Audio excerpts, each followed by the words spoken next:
South India shopping mall the wedding మంత్ర సరికొత్త wedding collection south India shopping mall. Jandhyala గారి మూవీస్‌లో maximum అప్పుడు మీరు చేసినట్టే కదా సార్. అవును. మాక్సిమం చేశారు. అది సక్సెస్ అయ్యాయి. కొన్ని ఫెయిల్యూర్ అయిపోయాయి. కానీ what's the success secret sir Jandhyala గారిది? ఏంటంటే ఇప్పటికీ ఆ టైప్ ఆఫ్ కామెడీ గాని, ఎవరైనా గాని రాయాలంటే అది ఎవ్వరికీ సాధ్యం కాదు. అవును. ఇప్పటికి హాస్య బ్రహ్మ అంటే ఆయనే అన్నట్టు అని కూడా అంటుంటారు. అట్లా ఎట్లా సార్ అది సాధ్యమైతే? ఎట్లాగంటే అంటే నేను అనుకున్నది నా భావన యాహ్! ఏంటంటే మీరు పాత సినిమాలు ఏమైనా తీసుకోండి 10-15 ఏళ్ల క్రితం సినిమాలన్నీ కూడా హ్మ్. ఫ్యామిలీ సెంటిమెంట్సే ఉండేవి. యాహ్! ఫ్యామిలీ సెంటిమెంట్ ఉన్న ప్రతి సినిమా సక్సెస్ అయింది. ప్రతి సినిమా 100 డేస్ ఆడింది. మీరు చూసుకోండి ఎక్కడైనా సరే చరిత్రలో. ఓకే. ఫ్యామిలీ సినిమా ఎప్పుడైతే ఉందో ఈ కూర్చున్న ఆడియన్స్లో వాళ్ళు ఒక్కొక్క క్యారెక్టర్ని తనదిగా చూసుకుంటాడు, తనలో చూసుకుంటాడు. మా నాన్న ఇలా ఉండేవాడు, లేకపోతే నేను ఇట్లా చేశాను, నేను కూడా కాలేజీలో ఇట్లా చేశాను కదా అని వాడు అనుకుంటాడు. అమ్మ, నాన్న, చెల్లి, అక్క వీళ్ళందరినీ ఒక దీన్ని తెచ్చుకొని నా సినిమా నేను ఇందులో ఉన్నట్టుగా ఫీల్ అవుతాడండి సెంటిమెంట్ సినిమాలకి. ఆ! ఫ్యామిలీ అయితే డై జంధ్యాల గారు చేసిన పని ఏంటంటే ఫ్యామిలీ సబ్జెక్ట్స్లోనే కామెడీ పెట్టారు. హుహు. కామెడీ ప్రధానంగా ఫ్యామిలీ సెంటిమెంట్సే తీసుకున్నాడు ఆయన. చూడండి మీరు సినిమాలన్నీ యాహ్! అన్నీ మీకు ఆ క్యారెక్టర్లే ఉంటాయి, ఆ టైపు ఉంటది అంతే. ఆ టైప్లోనే ఉంటాయి. మా ఇళ్లలో చూసే క్యారెక్టర్స్నే ఆయన చూసి స్టడీ చేసి పెట్టాడనమాట. ఓకే. అట్లా సక్సెస్ అయ్యాడు అతను. హుహు. అది కాకుండా ఎప్పుడైతే ఫ్యాక్షనిజం వచ్చి ఆ కొట్లాటలు, ఎగిరిపోటాలు, కార్లు ఇవన్నీ వచ్చిన తర్వాత కొంచెం తగ్గింది. దీని మీదకి ఇంట్రెస్ట్ పెరిగింది కదా ప్రజల్లో. యాహ్! కొంత మార్పు వచ్చింది అప్పటికి. ఆ మార్పు ఎప్పుడైనా సరే మార్పు స్వాగతించాల్సిందే కాబట్టి దీనికి ప్రజలు అటు వెళ్ళారు. సార్ టీవీ ఇండస్ట్రీలో మీరు డైరెక్షన్ చేశారు అండ్ ప్రొడ్యూస్ చేశారు. కానీ సినిమా ఇండస్ట్రీ వైపు వచ్చేటప్పటికి మీరు డైరెక్షన్ కానీ, ప్రొడ్యూసింగ్ కానీ ఎందుకు టచ్ చేయలేదు? అంటే 2 పాయింట్ అండి అందులో. ఒకటి టీవీ సీరియల్ కానీ అవి చూస్తున్నప్పుడు కథ మనం ఆమ్, ఒక బ్రివిటీ ఉన్నా లేకపోయినా చేసేస్తాం. ఆ కథ అట్లా చేయాలి కాబట్టి చేస్తాం. ఆ. సినిమాకి వచ్చేప్పటికి ఇంత కథని ఇంతలో చెప్పాలి, ఆ గంటన్నరలో చెప్పాలి, హ్మ్. పాటలు ఎక్కడ పెట్టాలి, పాటలు ఉండాలా వద్దా, హ్మ్. ఇవన్నీ నాకు అవగాహన లేదండి అంత. ఓకే. అవి హ్యాండిల్ చేయగలం అనేటువంటి ధైర్యం రాలా. హ్మ్. రెండో పాయింట్, ధైర్యం లేనప్పుడు ఎవరినో ఒక ప్రొడ్యూసర్ని మనం ముంచడం తప్పితే ఇంకేం ఉండదండి. అది యాక్సెప్ట్ చేస్తే ఎందుకు ముంచాలి మనం? అందుకని టీవీ సీరియల్స్ డైరెక్ట్ చేసుకున్నా కూడా నా సొంతంగా నేనే ప్రొడ్యూస్ చేసి నేనే డైరెక్ట్ చేసుకున్నాను. ఎన్ని చేశారు సార్ ప్రొడ్యూసింగ్ కానీ? నేను దూరదర్శన్లో 104 ఎపిసోడ్స్, అదే పేరుంది మర్చిపోయాను, 100 ఏళ్ల పంటకి 101 సూత్రాలని చేశాను. ఓకే. తర్వాత ఎస్విబిసికి వెంకటేశ్వర స్వామి మీద భక్త విజయం అని చేశాను 13 ఎపిసోడ్లు. ఓకే. అట్లా ఆ 2 నేనే ప్రొడ్యూస్ చేసి నేనే డైరెక్ట్ చేసుకుని పోయి ఆ తర్వాత కొన్ని షార్ట్ ఫిల్మ్స్ తీశాను. ఇప్పుడు కూడా షార్ట్ ఫిల్మ్స్ తీస్తూ ఉంటాను. ఓకే. అది సరదా కోసం అనేది. మనదే కాబట్టి పెట్టుబడి తక్కువ కాబట్టి పెద్దగా నష్టం ఉండదు. ఒక ఇల్లు లేకపోతే పొలాలు అమ్ముకుని అంత నష్టపోం. ఓకే. అది అట్లాంటివి నాకు ఇష్టం అండి. అంటే మీరు ఒకటి చెప్పారు చూడండి సార్, ఏంటంటే విచిత్ర ప్రేమ తర్వాత ఒక ఎక్స్పెక్టేషన్స్ అనేది కూడా కంప్లీట్ వదిలిపెట్టేసి వదిలిపెట్టేసాను. వచ్చింది ఆపర్చునిటీ గ్రాప్ చేసుకుంటూ వెళ్ళిపోవాలని. అలాగే ఇది అంటే ప్రొడ్యూస్ చేయకూడదు సినిమాల వైపు కానీ, నాకు నాలెడ్జ్ అంత లేదు అని ఏదైనా అని ఎవరినైనా కానీ ఒక ఉదాహరణ తీసుకొని అలా మీరు అనుకున్న సందర్భం ఏదైనా ఉండిందా? అట్లా కాదండి, నాకు స్వానుభవం. అంటే ఎలాగంటే 2-3 ఇన్సిడెంట్లు చెప్తాను మీకు నేను. ఓకే. ఒకటి, దాసనారాయణరావు గారు మంచి రైజులో ఉన్న రోజుల్లో ఆయన కూడా రంగస్థలం నుంచి వచ్చిన వారే.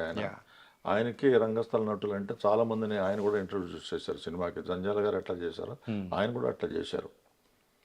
ఆయన ఒక సినిమాలో ఏదో ఒక టెలిఫిల్మ్ చూశారు, కృష్ణమూర్తి కుక్కపిల్లని జంధ్యాల డైరెక్ట్ చేసింది. అందులో కామెడీ వేషం వేశాను నేను. ఆ కామెడీ వేషం చూసి ఆయన టీవీలో చూశారట. ఒక సినిమా ఏదో దాని పేరు రాముడైతేనా రావణుడైతేనా, సుమన్ గారు హీరో అందులో ఆఫర్ చేశారండి నాకు వేషం, విలన్ వేషం. ఓకే. 3 విలన్స్ ఉంటారు, 3లో నువ్వు ఒకడు అని చెప్పి నాకు చెప్పారు. చెప్పిన తర్వాత మెడ్రాస్ వెళ్ళాలి. అప్పుడు ఇండస్ట్రీ అంతా అక్కడ ఉండేది కదా. మెడ్రాస్ రావాలి నువ్వు, ఇక్కడ 10 రోజులు ఉంటుంది, మళ్ళీ నెక్స్ట్ షెడ్యూల్ 10 రోజులు ఉంటుంది అని చెప్పేసి అన్నారు. సరే వెళ్దాం అనుకుంటే వెళ్లే ముందు వారం రోజుల ముందే entire south Indian film industry స్ట్రైక్లోకి వెళ్ళిపోయింది. 4 భాషల్లోనూ ఎక్కడ షూటింగ్ అనేది లేదు, బంద్ చేసేసారు. సో మన బ్యాడ్ లక్ ఇది కాబట్టి మనకి మన సినిమా మనది కాదు అనేది తెలిసిపోతుంది కదా, యా. దానివల్ల అనేటువంటి ఒక డెసిషన్కి వచ్చాం. ఆహాహా. తర్వాత ఆయనే ఉసే రాములమ్మ అని సినిమా తీశారు. యా.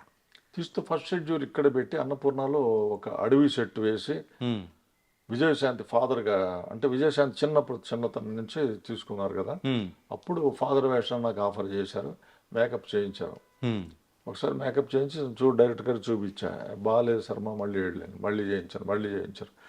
మళ్ళీ చేసి ఎంత చేసినా నీలో సాఫిస్టికేషనే కనిపిస్తుంది కానీ గిరిజనులాగా కనిపించట్లేదయ్యా నువ్వు, వద్దులే ఈ వేషం, నీకు ఇంకో వేషం వద్దుగానిలే, వద్దులే అన్నాడు ఆయన. అట్లాగా ఆ సినిమా పోయింది. ఆ సినిమా ఎట్లా ఆడిందండి, సూపర్ బంపర్గా ఆడింది. మరి అది అటువంటి సినిమాలో మనకు ఆపర్చునిటీ పోయిందంటే ఏమిటి దాని అర్థం, మనకి సినిమాకి మనకి ఏదో అనుబంధం లేదు దీనికి ఏదో. ఓకే. శ్రీవారికి ప్రేమలేఖ, శ్రీవారికి ప్రేమలేఖలో నాకు నరేష్కి బాస్ ఉంటాడు కదా, ఆయనకి తెలుగు రాదు, ఇతనికి ఇంగ్లీష్ రాదు అనే పద్ధతిలో ముందు పెట్టారు. మధ్యలో ఒక దుబాసి ఉంటాడు అనమాట, వీడిని ట్రాన్స్లేట్ చేసి నరేష్ మాట ఆయనకి, ఆయన మాట ఇక్కడ చెప్పేందుకు ఒక సాంగ్ కూడా రికార్డ్ చేశారు. ఆ సాంగ్లో వాయిస్ కూడా నా వాయిస్ పెట్టారు, అంత బాగుంది. ఇక్కడికి వెళ్ళిన తర్వాత, వైజాగ్ వెళ్ళిన తర్వాత అతనికి ఒక డౌట్ వచ్చింది, ఈ హీరోకి కనుక ఇంగ్లీష్ రాకపోతే వాడు హీరోయిజం దానికి ఏదో ఒక వర్గానికి చెందిన వాళ్ళలాగా ఉంటాడు తప్పితే ఇది యూనివర్సల్గా ఉండదు, వాడికి ఇంగ్లీష్ ఉండాలి, వచ్చినప్పుడు దుబాసి ఎందుకు. అది రెండో పాయింట్ ఏంటంటే ఆ కామెడీ ఒక్క సీన్లోనే వస్తుంది తప్పితే ఇంకా 4 సీన్లు రాద్దామంటే రావట్లేదు, అసలు నాకు కడుపులోంచి రావట్లేదు, ఈ ఆలోచనలే రావట్లేదు దాని మీద. అందుకని ఆ ఒక్క సీన్ కూడా తీసేసి ఆ క్యారెక్టర్ తీసేస్తే పోతుందని తీసేసాడు. సో దీన్ని బట్టి అర్థం చేసుకోండి, ఇవ్వాలనుకున్న ఇద్దరూ కూడా ఆపర్చునిటీస్ ఇచ్చినా కూడా ఎక్కడ పోయాయి, ఇప్పుడు మన తప్పు లేదు వాళ్ళ తప్పు లేదు, ఎట్లా పోయాయి మరి. సో సినిమా అనేది మనకి లాయకి కాదు, మనం ఉండేటువంటి ఇది కాదు అది అనేది అర్థమైపోయి నాకు దాని మీద నేను ఇంట్రెస్ట్ చూపించడం మానేశాను. ఓకే. వస్తే చేస్తాం లేకపోతే లేదు. ఇప్పుడు కె వాసు గారు ఉన్నారు, 2-3 ఆపర్చునిటీస్ ఇచ్చారు. ఒక బెంగాలీ సినిమాలో ఆపర్చునిటీ ఇచ్చాడు ఆయన, 2 బెంగాలీ సినిమాలు చేశాడు, రెండిట్లో నాకు ఇచ్చాడు. నాగబాబు గారు సొంత సినిమాలు చేశారు, ఆయన హిందీ సినిమా చేస్తే నాకు అందులో ఆపర్చునిటీ ఇచ్చారు. ఓకే.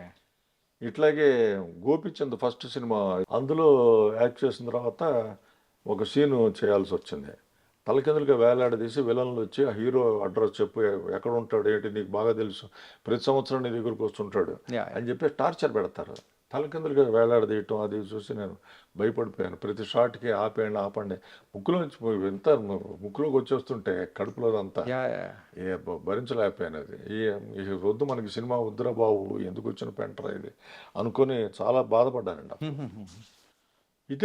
అదే సినిమాని ప్రభుదేవ గారు డైరెక్ట్ చేస్తూ ఆ వేషానికి అతన్నే పిలవండి అన్నారట.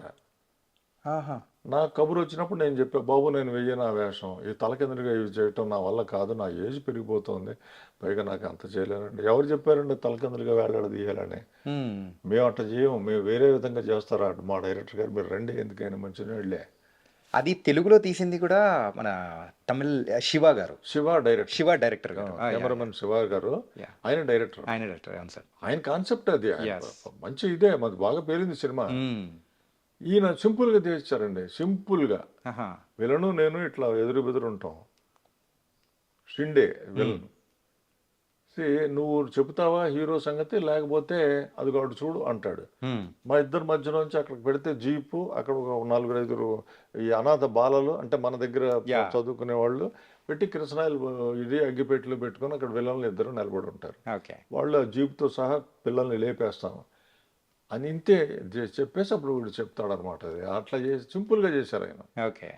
అట్లా తమిళ్లో కూడా ఒక సినిమా చేశాను. ఇట్లాగా ఏదో చేసుకుంటూ వస్తున్నాం. ఇలా ఈ ప్రయత్నాల్లో మాత్రం మెయిన్గా అయితే టచ్ చేయలేదంటారు. అంతే.